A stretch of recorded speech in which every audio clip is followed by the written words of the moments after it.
Hi guys! Today I'm actually feeling better. But today I'll be reading chapter 4 of Sometimes All You Need Is a Hand. So I actually am not that congested right now because I just blew my nose for like 2 minutes. That's probably TMI, so I'm sorry. But yeah, I can actually podfic right now, so I'm gonna podfic like 2 things today. Just because I can actually podfic and not sound terrible. Okay, so let's read chapter 4. Chapter 4, Dinner Talk. When they walked into the kitchen, they were greeted with a cheery hi from Mike. Izuku flinched at the loud noise, and Hitoshi put a hand on his shoulder before sending his pops a glare. Sorry, President Mike said, quieter. I'm just super happy to meet you, little listener. It's fine, Izuku stammered, as he sent President Mike a small but blinding smile. President Mike gave a wide smile. Dinner's almost ready, so you guys can take a seat at the table. Show's waiting there, he said. Izuku tilted his head in confusion as he looked at Hitoshi for an answer.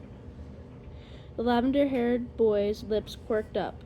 My dad, he said, answering Izuku's unspoken question. Come on, he said, leading Izuku to the table. When they got to the table, Hitoshi pulled a chair out for Izuku. He took a seat, nodding in thanks to Hitoshi. Once Izuku was seated, Hitoshi took the seat next to him. Your name's Midoriya, right?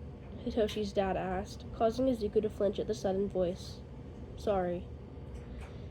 Yes, it is, Izuku said, looking at the underground hero, confused. The man just nodded, taking a sip of what was probably coffee before asking, Are you related to Hitoshi Midoriya by chance? Izuku held back a violent flinch at the mention of his father's name. Yes, Izuku said, reluctantly, because he hated when people compared him to his deadbeat father. He's my father.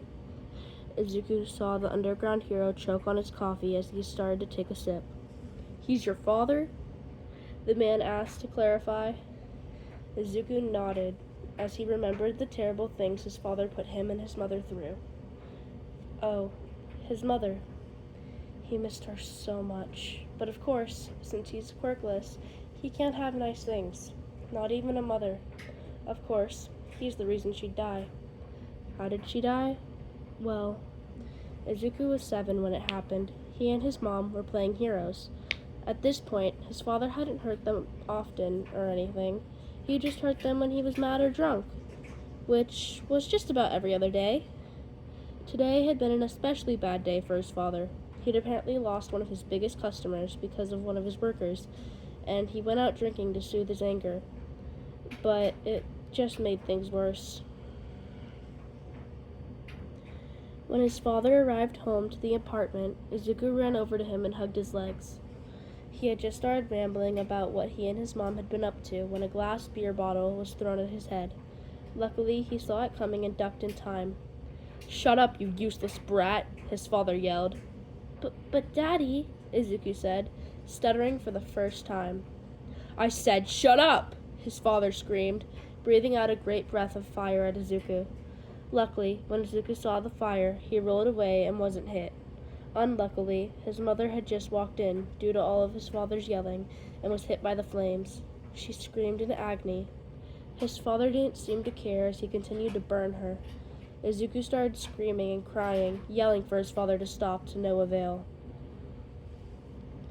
When his father's breath finally stopped, he watched his father take one look at the pile of his mother's ashes before turning his head to look at him.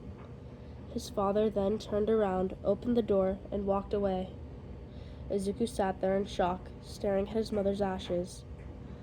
Mommy, he whispered as he let out a quiet, almost inaudible sob. Yeah, that's how his mother died. Midoriya, the underground hero said, bringing Izuku back and out of his head.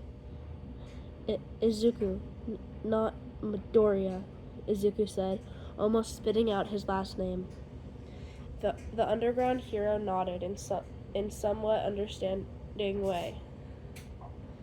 He wasn't a good parent then, he asked, raising an eyebrow.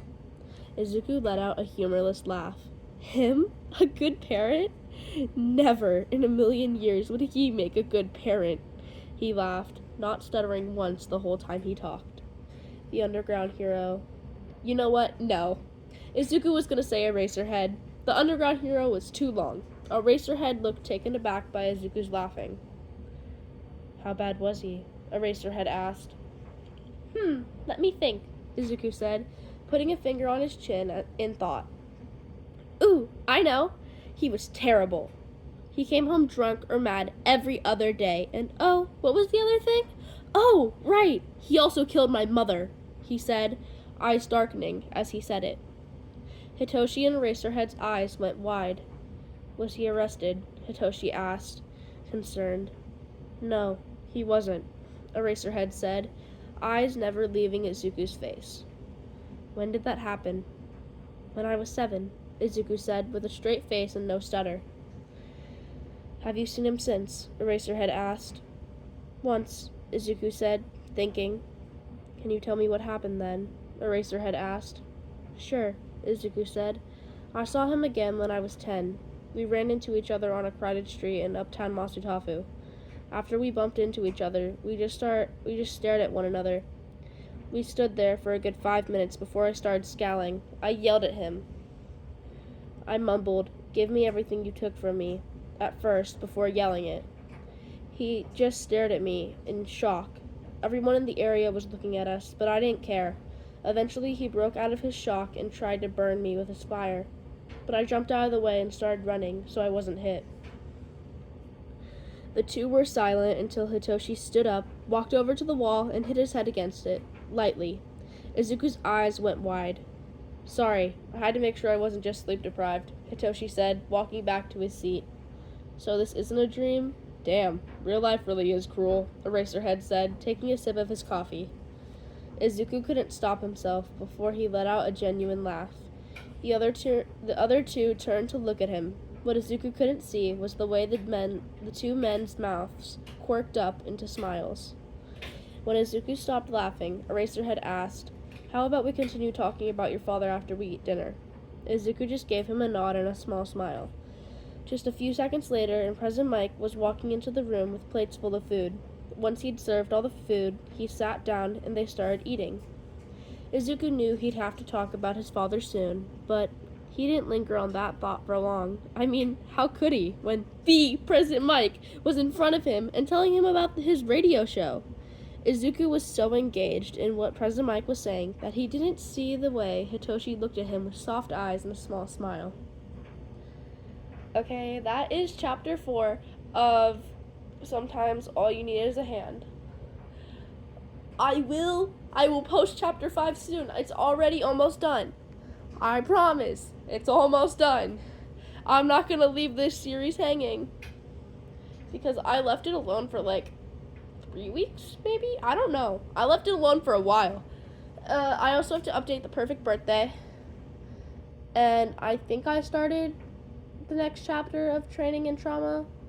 Such a great mix. I don't know. But yeah. Sorry that I killed Inko. I'm sorry. I did it again. I'm sorry. My friend got mad at me because of that. Because I killed her off twice. In 2 fanfics. Back to back, too. It was like, I did it to her like 2 days after I did it too. The first time. Like, sorry. I love you. I'm very sorry for that. But anyway, that's it for this video. I guess I'll see you guys next time. Bye.